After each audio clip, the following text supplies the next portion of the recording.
Howdy, everyone. My name is Josh. My name is Jared. Like I said in previous videos, I'm the next gen director at a church in Richland. And my buddy Josh here, what do you do, man? I work at a coffee shop, serve some espresso. So Josh, one of the things I love about you is not only are you rooted at a coffee shop where you love people every day, but you also walk with people as they experience Jesus. Can you talk to me a little bit about why you do that and how you do that? Yeah, I think one of the reasons why I do that is, we can only give away what we have, and if we're experiencing Jesus one way or another, regardless if we're trying to or not, we're going to most likely be inviting others to do something very similar. So why I do it is because it's part of my life and part of what I've been doing. How I do that is a little different. It's changed over the years. The beginning was very abrasive, and it was, why are you not listening? And as the years have progressed, it's looked much more graceful, and it's looked like more so inviting people into a life with Jesus together. And it's taken them through similar progressions that I've been through. So things like how to pray and how to read, and how to be with others, and what does it look like to sit with other people with their questions and their turmoil, and how do you stay seated? How do you try not to fix them? How do you not view them as someone to fix? But how do you just continue being close with them? And that's been probably one of the more beautiful things that have come out of my life, is how to sit with people in immense pain and confusion, whether it's about their faith or their life or just where they're at in the moment. And how do you hear all that? How do you become a person that they're able to share all that and essentially stay seated? Yeah. Well, one of the things a lot of people are struggling with is they're going through some of that immense pain you're talking about, right? I think especially when we are like walking with other people, we're ministering, we're loving, we're serving. People can be difficult to work with at times. Yeah. Yeah. And one of the difficulties is how, when I am serving these people, do I fight the temptation to not run away myself? When these people are suffering and hurting and I'm trying to walk with them, how do I stay there in that moment? Do you have any advice for that kind of person facing that kind of thing? Yeah. I was actually mulling this over recently. Came up with meeting with a person, and they were essentially just kind of unpacking some of their lives, some of the choices that's happening in their lives, and I found myself wanting to answer their questions, give them direction. I found myself wanting to, well, if you just do this, try this and this.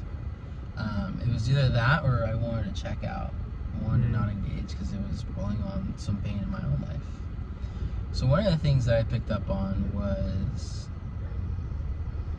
my ability to sit with another person in their pain and feel present and still be with them and not try to fix them. That's huge. Often it's because we're just very uncomfortable. It's not because we're trying to actually help them. It's because we're actually trying to get out of the dis-ease we feel. The dis-ease we feel when we sit with someone that's hurting. And that's why we provide these little answers and they do nothing. And it's not for them, it's for us. It's so we can feel like we're helping someone. But really what's most helpful is what your ear can do. So something I'd say to that is, you want to sit with people, you want to be with them and experience life with them, get comfortable with talking about what hurts, what's uncomfortable. Press into those conversations. Don't be afraid to ask. Don't speak into it unless they ask you to. And I'd say as you even do that in your own world, what you'll just simultaneously come out of that with is you'll be able to do that with others as well. I think there's a real power there, because it's not just, I have to show up and have all the answers. It's this, I show up and just sit. I don't have to have the answers.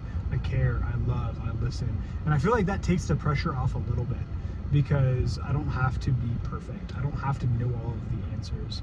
I think so often in this like information age that we live in, the challenge is to be like, I need to know the answers to all of the questions that may come my way. If I have a friend struggling with a specific issue, I need to know how to guide them through that, walk them through that. And what you're saying is, no, you just need to sit there and listen. Is that right? Yeah, I think, especially quite a few years ago, there was a big tension where I'd avoid meeting with people because I was afraid of the questions they were going to ask me. And what I found is one of the thoughts that was really saving for me was the idea of I don't need to answer their questions when it comes to what they're coming with. I need to be curious, and I need to let that curiosity kind of lead on my end of things. When they're talking about their life, how they're experiencing it, the pain. I mean, what are the things that are standing out? What are the things that are not adding up? And asking questions around that. And more than not, that's going to unravel something way more helpful for them than if you were to speak directly at it. That's one of the things that was really nice, just meeting with folks and being like, I don't have to have the answers. It's not a matter of me. But I need to be curious and present. And there are going to be interesting things that they're going to say that I can ask questions around that will be ultimately very helpful for me understanding, and then them being able to process or get those things out of there. That's really cool, leading with curiosity. I'm curious, as you walk with and love on people, what kind of role does prayer take when you're walking with people? Oh, yeah, that's, I think, it's pretty immense to me. I mean, often when there's going to be a point when this curiosity leads to a place of pretty intense turmoil, and you kind of have a few options. One, we can just sit there and feel that. You're feeling this despair. I'm not going to fix you. Matter of fact, I'm going to sit here with you. And other times, the Spirit is very clear to prompt you to, now I want to tell them more about that. Now I want to lead them somewhere with this. You've gotten them to a place of telling the truth out of your curiosity to understand. And with that truth telling that they're able to do, I want to share with them what I think. And this is kind of Jesus' heart posture, I feel often, is when we're able to get these things out, confess, then his response is, now that you're empty, now that you are empty of what you really believe, and you finally told yourself and me what you really believe, now I can tell you what's true. And there's an exchange. There's a really beautiful exchange there where you've emptied yourself out of what you really believe that's harming you, that you don't want to believe intellectually, you don't believe, but on a heart level, it's all-consuming. And in those moments of being able to be honest with us, we're able to receive something from Jesus that we haven't been able to receive prior. Maybe hear, but not receive.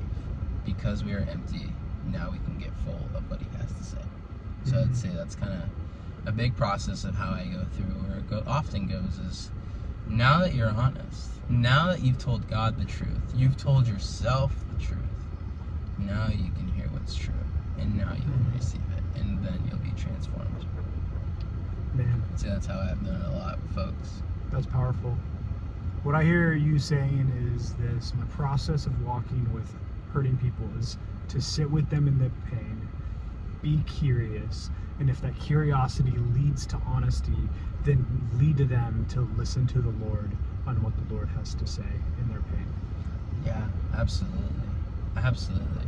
Don't go in there with any expectations. That's been really helpful for me. Anticipate Jesus is going to do something, but don't expect what he's going to do. And in that, you'll be very curious in what he is doing, and follow that, and let your questions follow that. What if Jesus is leading here? What if he's going there? And you'll just see it. You'll hear it. You'll feel it. Especially when you're in the moment. It's not this thing to kind of intellectualize. You'll just be sensing it all through. Like, this is where the Spirit's going. This is where he wants this. And I'm just going to, like, just ride this wave with the person I'm meeting with into transformation. And that's a pretty cool thing, for sure. That's really powerful. Well, as you guys do that, as you talk with those that are hurting, be present. be curious, seek Jesus on how he wants you to lead in that curiosity, and then create a space for these people to listen to Jesus, these hurting people that you're walking with. So that's our encouragement for you today. Josh, thank you for chatting with us. I really appreciate you, man. Yeah, have a blessed day, guys.